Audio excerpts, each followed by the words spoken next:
Hello everyone, inter ఇది English paper అనమాట. మనం ప్రీవియస్ వీడియోలో సెక్షన్ బి వరకు చెప్పాము. ఇందులో సెక్షన్ సిలో 6th bit parts of speech total 10 questions ఉంటాయి. మనం 8 రాయాలి. ఈచ్ క్వశ్చన్కి half mark and 6th bit.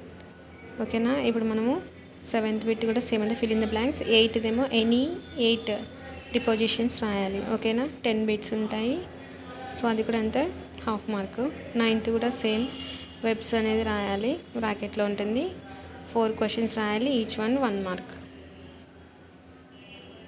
So ఓకేనా. చూడండి పేపర్ మోడల్ అనేది ఎలా ఉంటుందో. 10th దాంట్లో 4 రాయాలి, 2 మార్క్స్. 11th బిట్లో కూడా అంతే, అండర్లైన్ దాన్ని చేయాలి, మనం ఎర్రర్స్ ఫైండ్ అవుట్ చేయాలి. ఓకేనా, కరెక్టింగ్ ఎర్రర్స్. అండ్ తర్వాత వచ్చేసరికి మనకు 12th మిస్సింగ్ లెటర్స్. ఇందులో కూడా అంతే సేమ్, మనకు 8 రాయాలి, హాఫ్ మార్క్. మీకు వచ్చినా రాకపోయినా ఆన్సర్ అయితే మాత్రం కరెక్ట్గా సీరియల్గా అయితే నెంబర్ వేసి రాయాలి. సో మనకు ఫస్ట్ టైం మనకు అక్కడ నోట్ అక్కడ మెన్షన్ చేస్తాడు, అదైతే మిస్టేక్ చేయొద్దు. ఓకేనా.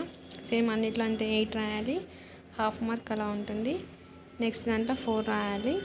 సో ఓకేనా. ఇంగ్లీష్ స్పెల్లింగ్స్ది. అండ్ లాస్ట్ బిట్ వచ్చేసరికి 2 సెక్షన్స్ ఉంటాయి కదా. సో ఓకే, ఇది కూడా అంతే. 15th దాంట్లో ఎనీ 4 రాయాలి, 16th కూడా అంతే ఎనీ 4. సో ఓకేనా. 1A 1B కూడా నేను ఇంపార్టెంట్ క్వశ్చన్స్ అప్లోడ్ చేస్తాను.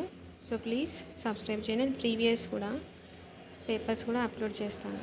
సో ఓకేనా, విత్ సొల్యూషన్స్. సో ఎవరైనా తెలిసిన వాళ్ళు ఉంటే షేర్ చేయండి, లైక్ చేయండి. Thank you.